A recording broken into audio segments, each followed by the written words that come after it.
हे अभियान आम्ही आमच्या बिचोली मतदारसंघातच न्हू जाल्यार फूल गोव्यान आनी फूल देशभर प्रत्येक घराघरापर्यंत पावलेले आसा. आमचो प्रयत्न आसा की प्रत्येक घरापर्यंत हे इन्व्हिटेशन पावचें आनी त्या दिसा ज्याचे लोक ते घरा रावतात त्यांच्या जवळ खंयचेय देवूळ आसतलें ते प्रत्येक देवळान ऑलमोस्ट माझ्या बिचोली मतदारसंघात प्रोग्राम आसतलो. त्यांच्यानी ह्या प्रोग्रामाक वचपाचें आनी प्रत्येक देवळान आपापलो प्रोग्राम आखलेलो आसा तेन्ना ही अक्षता घेवन थंय तांच्यांनी वचपाचें, त्या प्रोग्रामान पार्टिसिपेट जावपाचें.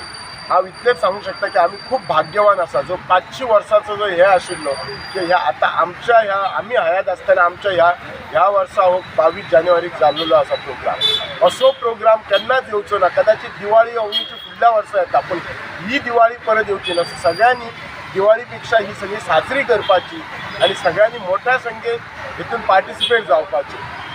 आमच्या सरकारान ह्या प्रोग्रामाचो इम्पॉर्टन्स पळोवन ह्या 22 तारखेक गव्हर्मेंट ऑफिसान सगळ्यांक सुटी दिल्ली आसा. सगळ्यांनी बऱ्यांतलो बरो ह्या सुटयेचो फायदो घेवन ह्या राम पूर्ण प्रतिश्ठापन ह्या प्रोग्रामाक प्रत्येक आपल्या घरा कुशीक जे देवूळ आसा तितून पार्टिसिपेट जावचो प्रयत्न करचो. आमची जी ही कमिटी आसा लास्ट म्हयनोभर आमी लोकां पर्यंत पावपाचो प्रयत्न करता. इन्व्हिटेशनां प्रत्येकाक पावयता. नजर चुकीन कोणाक जर पावोंक ना जाल्यार कोणी राग धरपाचें न्हू. जी प्रिंट मिडिया इलेक्ट्रॉनिक मिडियाच्या मार्फत जे इन्व्हिटेशन गावलें तेच इन्व्हिटेशन समजपाचें आनी प्रत्येक देवळान पार्टिसिपेट जावपाचें. श्री रामचंद्र की जय, प्रभु रामचंद्र की जय.